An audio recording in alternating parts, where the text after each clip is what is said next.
جيمي فاردي. مين ده يا اخوانا؟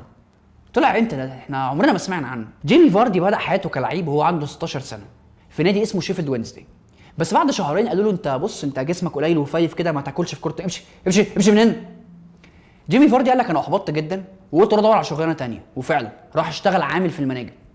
بس بعد 7 شهور الكوره رجعت تلعب في دماغه تاني، وفعلا راح مضى مع نادي اسمه ستوك بريدج في الدرجه الثامنه، دوري هواه. بس لعب معاهم 107 ماتش، حط 66 جول. what a good goal. فاردي كان بيقبض في ستوك بريدج تفتكر كام؟ 30 جنيه استرليني في الاسبوع. فاردي حصل له موقف وهو في ستوك بريدج ان هو كان عنده واحد صاحبه اصم او اطرش، وكانوا في بار، ففي ناس تانية اتريقت على صاحبه ده فقام مسكهم ضربهم. فالمحكمه حكمت عليه ان هو يلبس صوره مراقبه زي اللي لبسها ارمط اللي هي انسى هروب، وكان لازم يبات في البيت قبل الساعه 6:30، يعني يكون موجود في البيت قبل الساعه 6:30. طب هيلعب كوره ازاي ولازم يكون 6:30؟ فكان متفق مع المدرب ان هو يخرجه في الدقيقه 60 من كل ماتش. فكل ماتش المدرب باللعيبه بالفرقه الثانيه بالجمهور بكل الناس في الملعب عارفين ان جيمي فاردي في الدقيقه 60 خارج من الملعب، وكانوا بيسقفوا له اللي هو كتر خيرك يعني انك بتلعب كوره. Quite a few, and unfortunately for Ebbsfleet tonight, it's come against them. Yeah, he's been threatening to do it for a while. بعد 27 جون في الدرجه الخامسه مع هاليفكس تاون و31 جون مع فليتوود تاون، فاردي كشافين ليستر قفشوه، قال لك هاتوا الواد ده، دفعوا فيه مليون جنيه استرليني في 2012. بس فاردي في اول موسم ليه مع ليستر ما لعبش حلو قوي، حط 4 تجوان بس، وجمهور كان بيشتمه وكان عايز يمشي من النادي اصلا. وهو فاردي كان معظم وقته على الدكه. شايفين مين اللي قاعد جنبه ده؟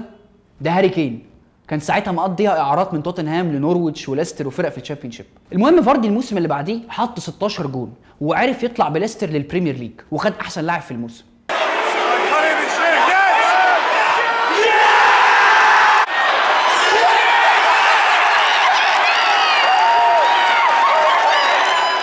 ما حدش هيفتكر فاردي السنه اللي فاتت غير اول كام ماتش لعبوه في الدوري وماتش 5-3 اللي كسبوا فيه مانشستر يونايتد.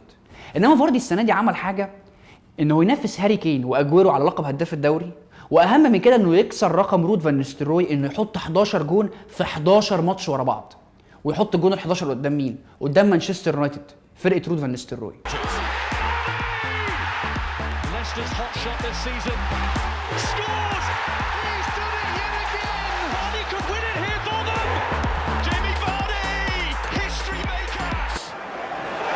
Rolling for Vardy, onside, Jamie Vardy!